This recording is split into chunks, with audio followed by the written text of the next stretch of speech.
Hope you all had a great July 4th celebration and weekend. Maybe some of you it was a long weekend, but regardless, here we are at the beginning of another new work week. And as I've heard people say it, I often think myself, when July 4th is done, it feels like summer just is going. But there's still a lot of summer left, so don't be discouraged yet. Let's just enjoy the times that we're in. I'm already hearing people talk about, looking forward to fall now and football and everything. It's like, why do we always have to have something to look forward to? Can't we just enjoy the moment that we're in? I mean, I don't want summer to end. I'm glad that it's nice out. I don't want to be shivering making our videos, So anyway, this weekend, I'm sure there was a lot of talk about freedom. We heard it over and over, we're the land of the free, home of the brave, all that. And sometimes I think we take that freedom to an extreme as far as we can just do whatever we want. No one's going to tell me what to do. What's your standard for living? As far as how you live. For me, it's God's word.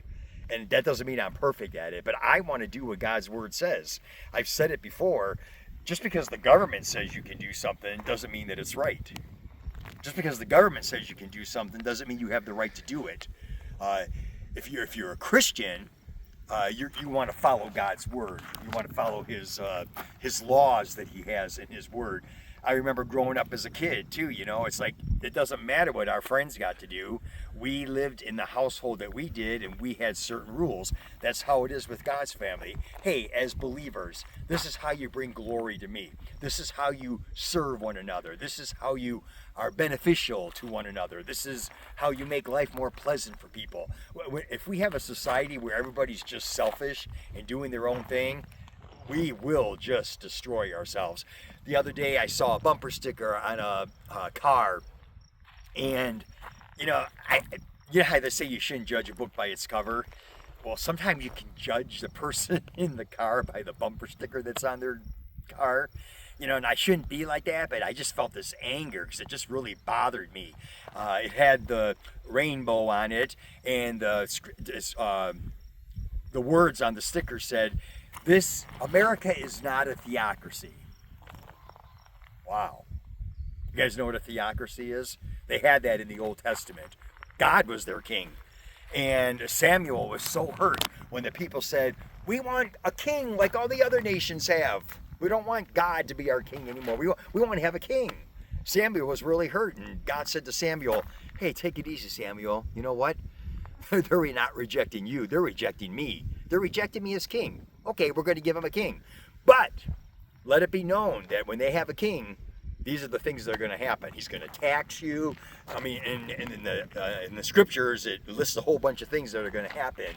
And if you look at Israel's history in the Old Testament, mostly bad kings. Okay, I can't believe how many times, I'm in Chronicles right now in the one-year Bible, and I can't believe how many times, and he did evil in the eyes of the Lord, and his son succeeded him as king, and he did evil in the eyes of the Lord. Every once in a while it'll be like, and he did what was right in the eyes of the Lord. He followed after David, his father, and it was like, wow, how refreshing. But as humans, our leadership fails, right? And some of our laws, just because our society says that we can do it, if it goes against God's word, you shouldn't be doing it as Christians. And I think people don't really want to hear that stuff. We live in a society, you're not going to tell me what to do. Like the sticker says, America is not a theocracy. That person is basically saying, to me, that sticker is just saying, don't put your Christian values on me. This is America. Really? Okay. Our country was founded on the principles, and in church today, they're starting a series in the book of James. And I love that because James, as the pastor said, he just kind of gets right into it. He's like, hey, you want to live as a Christian? This is how you live. Okay. Now, just because James is writing all these verses, that doesn't mean that this is how we save ourselves. As God's people, he has saved us by his grace. But you know what? How do we live? I've had people ask me that. How do we live? We can't just go around saying, "Oh, we're saved by grace, do whatever you want. Oh, we're saved by grace, do whatever you want. Oh, we're saved by grace, do whatever you want." No, I want to know, how do I live for God? Okay, James talks about it. I love it. He says, get rid of all moral filth and the evil that is so prevalent, and humbly accept the word planted in you, which can save you. Do not merely listen to the word and so deceive yourselves. Do what it says. Anyone who listens to the word but does not do what it says is like someone who looks at his face in a mirror and after looking at himself goes away and immediately forgets what he looks like. Have you forgotten what you look like? Kind of a silly question, right? But that's what it's like. If you listen, if you hear God's word, but you don't do what it says. But whoever looks intently into the perfect law that gives freedom and continues in it, not forgetting what they have heard, but doing it, they will be blessed in what they do. Those who consider themselves religious and yet do not keep a tight rein on their tongues deceive themselves, and their religion is worthless.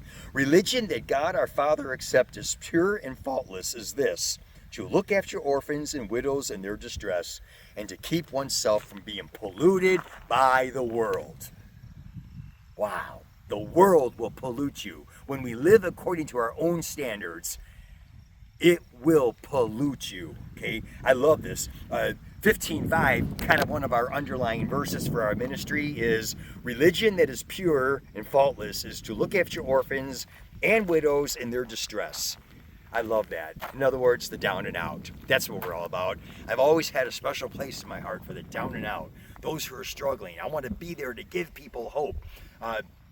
Today at Ransom, they were talking about collecting shoes because they want every kid to be able to go back to school with a new pair of shoes on. And so they're collecting shoes, brand new shoes.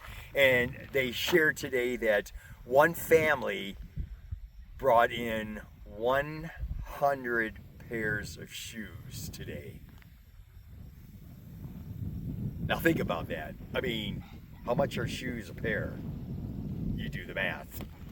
I thought, now that's generosity. That is so cool. And they weren't saying that's what everybody should be doing, but don't you just love that when people give?